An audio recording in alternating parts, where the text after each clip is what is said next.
অনুষ্ঠান করতে হলে প্রত্যেকদিন গঙ্গা পার করে এপারে আসতে হয়।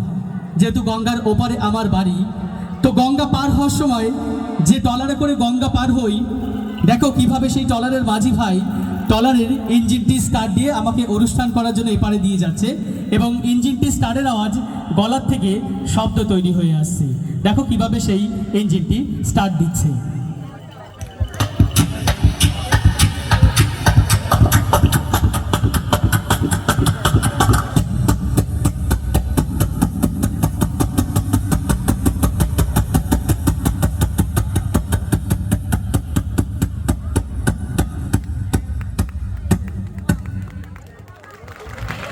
তো ট্রলার থেকে নেমে আমি ওপরে উঠে বাস স্ট্যান্ডের দিকে যাচ্ছি বাস ধরবো জন্যে। এমন সময় দেখি একটি কালী পুজোর ভাসান যাচ্ছে, রাস্তায় এত জ্যাম, রাস্তাতে যাওয়া যাচ্ছে না। দেখি এক মাসিমা কিছু ছাগল নিয়ে যাচ্ছে। এখন ছাগলগুলো যেতে চাচ্ছে না বলে মাসিমা লাঠি দিয়ে সপাটে ছাগলগুলোকে মারছে এবং ছাগলগুলো ডেকে উঠছে। তো প্রথমে একটা বাচ্চা মিষ্টি ফুটফুটে ছাগলকে মেরেছে, সেই বাচ্চা মিষ্টি ফুটফুটে ছাগলটি ডেকে উঠেছে। ওমা কিছু দূর এগিয়ে গেলাম, দু পা এগিয়ে যাওয়ার পর থেকে একটা ধাড়ি বড় মেয়ে ছাগলকে মাসিমা মেরেছে, ধাড়ি মেয়ে ছাগল। তখন মেয়ে ছাগলটি ডেকে উঠেছে।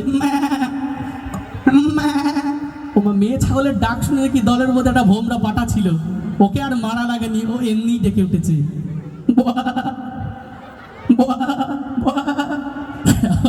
একটা তালি হবে না নাকি? গতকাল যেখানে অনুষ্ঠান করতে গেছি, অনুষ্ঠান করতে গিয়ে দেখি অনুষ্ঠানের স্টেজ তৈরি তখনও কমপ্লিট হয়নি।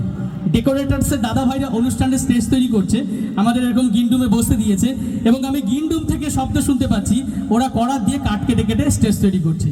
তো যখন কড়া দিয়ে কাঠ কাটা হয়, কড়া তার কাঠের মধ্যে একটা কমিউনিকেশন হয়, কোনো শব্দ তৈরি হয় তো নাকি?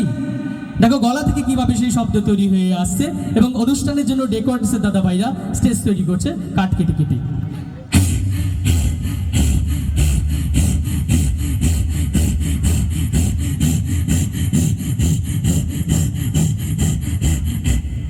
কাঠ কাটতে কাটতে একটা পেরেক পড়ে গেছে কাঠের মাঝখানে, হয়তো পুরনো কাঠ ছিল।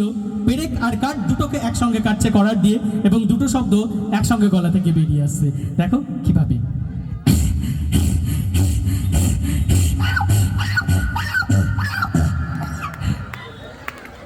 একটা জোরে হাততালি হোক, একটু জোর করে। চলো আমরা সকলে